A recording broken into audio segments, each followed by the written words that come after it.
नाज़रीन, मैं हूं कुर्बान बलोच। नाज़रीन, सिंध में पिछले एक हफ्ते से जाली डोमिसाइल के हवाले से एक मुहिम जारी है और अब वो उस मुहिम ने इतनी शिद्दत अख्तियार की है कि चीफ सेक्रेटरी सिंध को एक 3 रुकनी कमेटी बनानी पड़ी है और कल से वो कमेटी सिंध के मुख्तलिफ अज़ला में वो ये इन्वेस्टिगेट कर रही है कि ये जाली डोमिसाइल का इश्यू क्या है।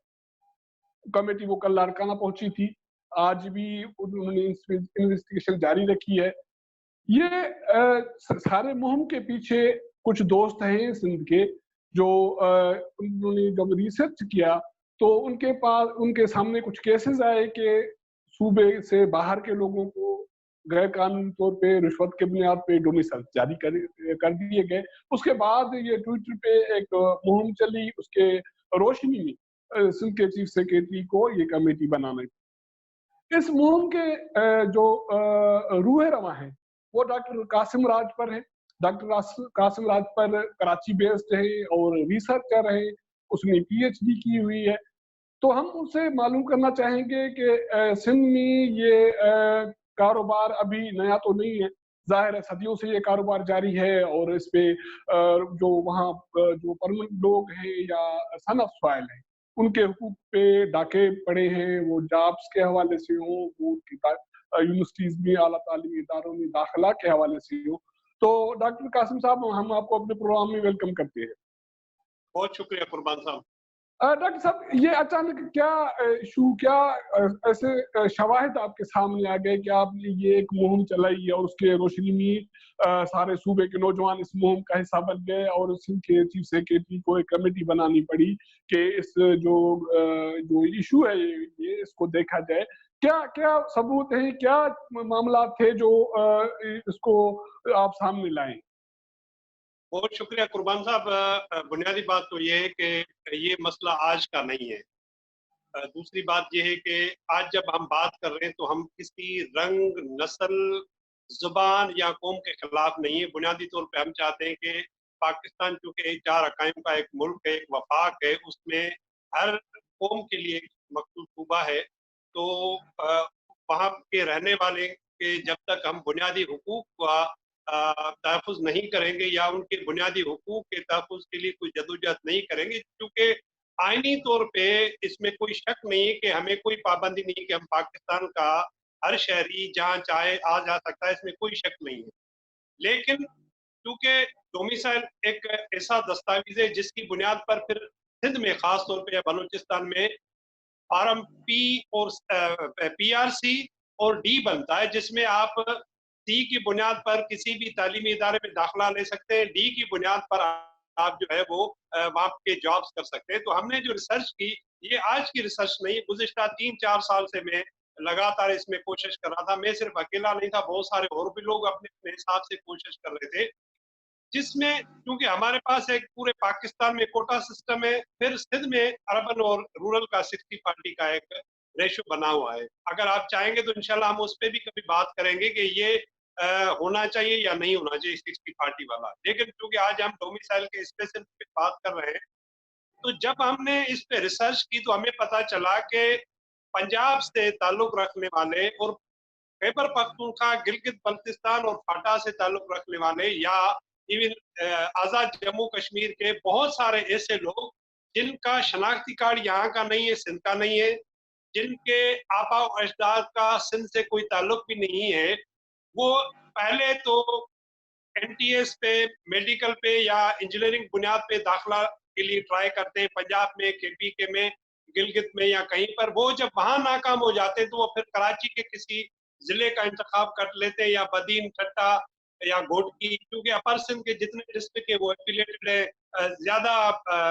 उनका वास्ता पंजाब से, तो वो उनको आसानी से शिकार वहां पे मिल सकता है। तो ये एक वबा की सूरत हाल अख्तियार कर गई थी। मैंने तो कई सीएसएस की बात, लेकिन जो हमारा provincial Sindh public service commission है, उसका जो सबसे बड़ा इम्तिहान है सीएसएस के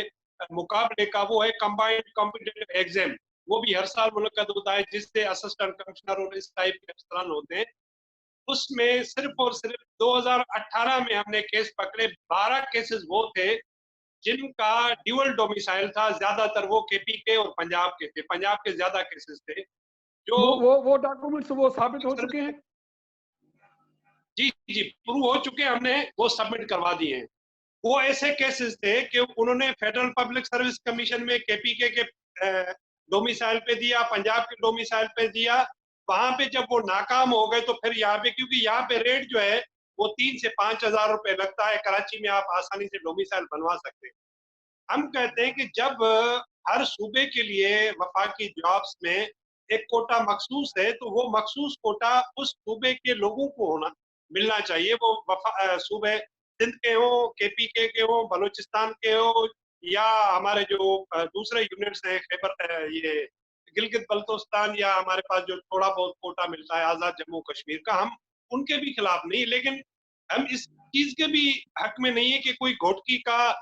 बंदा जो है वो राजनपुर से या रहीम यार खान से या सादकाबाद से जाके मुल्तान से या लाहौर से, हम इसके भी हक में नहीं है। हम कहते हैं कि किसी भी सूबे के किसी दूसरे बंदे को ये हक नहीं होना चाहिए कि वो किसी जाली तरीके से, किसी भी तरीके से जाली तरीके से डोमिसाइल, पीआरसी या दूसरा दस्तावेज लेके वफाक में जो नौकरियां हैं सूबे के कोटे के हिसाब से उस पर डाका डाले, या सूबाई सतह पे जो नौकरियां हैं उस पर कोई डाका डाले। तो बुनियादी तौर पे ये इशू बड़ा सिंपल है कि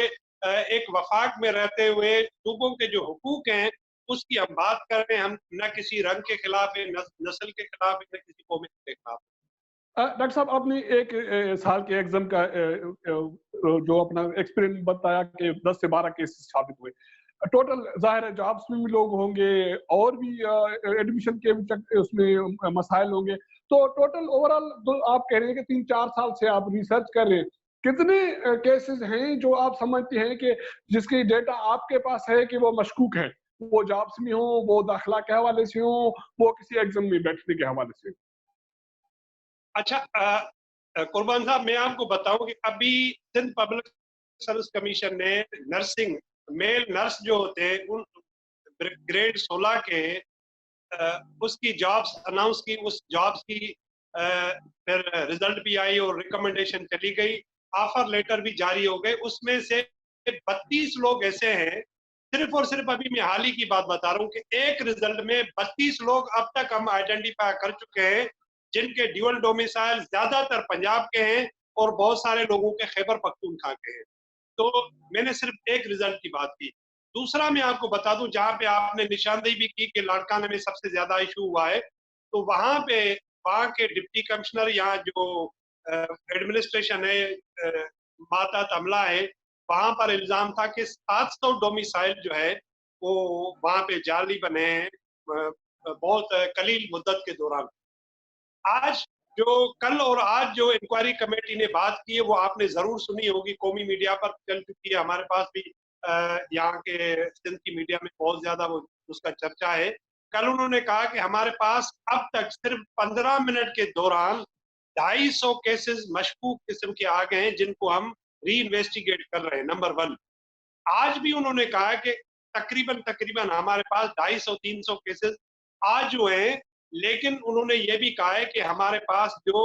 सबूत मिले हैं मशकूक केसेस के वो तकरीबन 1200 हैं। हम तो 700 की बात कर रहे हैं। सिर्फ लाड़काना की बात है? जी जी, सिर्फ एक लाड़काना की, वो भी 2 दिन की इन्वेस्टिगेशन में। मतलब ये कोई थारोली है, ये आप नहीं कहते कि कोई डीपली जो है वो इन्वेस्टिगेशन हो रही है, थारोली इन्वेस्टिगेशन हो रही है जिसपे शक पड़ रहा है कि उसका वो कर रहे हैं। अच्छा, एक बात दूसरी भी मैं आपके गोशगुजार करना चाहूँ कुर्बान साहब, मैं अगर कराची में रहता हूँ तो मैं कराची में रहते हुए मैं सखर के डोमिसाइल ड्यूअल जॉब करूं या एडमिशन लूं, मैं इसके भी हक में नहीं हूँ, बावजूद इसके कि एक ही सूबा है। क्योंकि हर डिस्ट्रिक्ट का अपना अपना फिर कोटा होता है एडमिशंस का या जॉब्स का। हमें अगर बदीन में, क्योंकि वहां पे तालीम की सूरत हाल बहुत खराब है, हट्टा में तालीम की सूरत हाल खराब है, अगर लाड़काना का लड़का या लड़की, बेटा या बेटी वहां से चले जाए या थरपारकर में चले जाए तो ये उन लोगों का भी इस्तेसाल होगा जो मकामी तौर पे वहां रहते हैं। जब मैं एक डिस्ट्रिक्ट में इतना जज्बा रखता हूं कि हम किसी को ये हक नहीं देते कि लाड़काना का बंदा जो है वो जैकमाबाद के जाके सीट जो है मेडिकल की या इंजीनियरिंग ले, तो हम इसी तरीके से किसी भी दूसरे सूबे के आदमी को, स्टूडेंट को या जॉब सीकर को नहीं कहते। दूसरी बात, 1800 केसेस हैं कुर्बान साहब, आप मैं फिर से बता देता हूं, 1800 केसेस सिर्फ और सिर्फ सिंध पुलिस के ट्रैफिक में और जो हमारी जनरल पुलिस होती है उसमें सिपाही की भर्ती में केसेस हुए, जो हमने आइडेंटिफाई ये करके। कौन से कब हुए हैं डॉक्टर साहब, ये कब हुए हैं, ये ये भर्ती कब हुई जब है? एडी ख्वाजा साहब यहाँ पे आईजी सिंध थे, तो उन्होंने ऑन दी रिकॉर्ड कहा था कि बिल्कुल मैं मानता हूं कि ये जालसाजी हुई है, गलत तरीके से लोगों ने डोमिसाइल बनाए, लेकिन क्योंकि उनका कहना था कि ये डोमिसाइल बनाना मेरा काम नहीं है, मेरा इससे कोई लेना देना नहीं है कि ये डोमिसाइल सही है गलत है किस तरीके से, जिसको हम तस्लीम नहीं करते, क्योंकि वो जितने भी लोग थे उनके डिजिट या तो 3 से स्टार्ट हो रहे थे, या 1 से हो रहे थे, या 2 से हो रहे थे, या 6 से हो रहे थे। इसका मतलब है उसका 4 डिजिट जो हमारा शनाख्ती कार्ड का सूबा सिंध का है, किसी भी एक शख्स का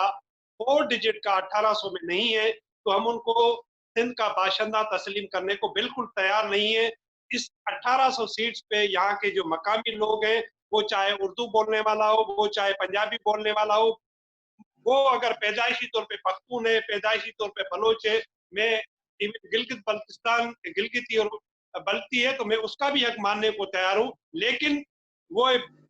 वो बाय बर्थ सिंध का रहने वाला हो तो हम उसका हक तस्लीम करेंगे, लेकिन अगर वो सिंध का बुनियादी तौर पे पैदाइशी वो नहीं है तो हम उसका हक तस्लीम इस पे नहीं करते। जिस तरीके से मैं अगर आज यहाँ पे बैठा हूँ तो कल जाके पंजाब से झूठा डोमिसाइल बनवा के अपने बेटे या बेटी का एडमिशन लाहौर की किसी यूनिवर्सिटी में करवा दूं, तो ये बात मुनासिब मेरे लिए भी नहीं है, तो मैं समझता हूँ किसी और के लिए भी नहीं होनी चाहिए। नाज़रीन, ये थे डॉक्टर कासिम मुरादपर कराची से हमारे दोस्त, जिनका ये दावा है कि उन्होंने 3-4 साल के रिसर्च के बुनियाद पे कुछ केसेस की निशानदेही की है। वो एडमिशन के हवाले से हो, वो पुलिस और ट्रैफिक पुलिस में भर्तियों के हवाले से हो, वो तालीमी इदारों में दाखिला के हवाले से हो, वो नौकरियों के हवाले से।